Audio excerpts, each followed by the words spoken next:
আমার এই যে যারা আছে তাদের আমি মানছি যে তাদের ধৈর্য হবে না। আমাদের বাবা মাদের যেমন ধৈর্য আছে তেমন আমাদের ধৈর্য নেই, কিন্তু আমাদেরকে ধৈর্য রাখতে হবে। আমাদেরকে যে জীবনে কোনো কিছু করতে হয়, কোনো কিছু যদি আমাদেরকে অর্জন করতে হয়, তাহলে ধৈর্য রাখতে হবে, কষ্ট করতে হবে। কেউ ধরুন কেউ জেই দিতে চায়, কেউ নিট দিতে চায়, বা কেউ আইপিএস হতে চায়, বা বা কেউ আইএস হতে চায়, তার জন্য ধৈর্য লাগবে, স্যাক্রিফাইস লাগবে, নাহলে হবে না।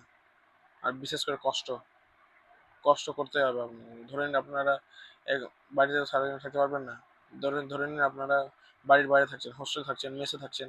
তো সেই জন্য বাড়ির কথা মনে পড়ছে, বাড়ির লোকজনের কথা মনে পড়ছে। এরকম হবে, স্বাভাবিক ব্যাপার। কিন্তু এতে আপনাদের কষ্ট হবে।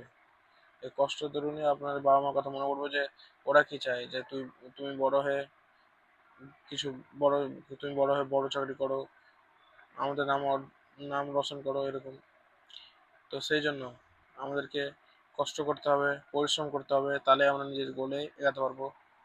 Thank you.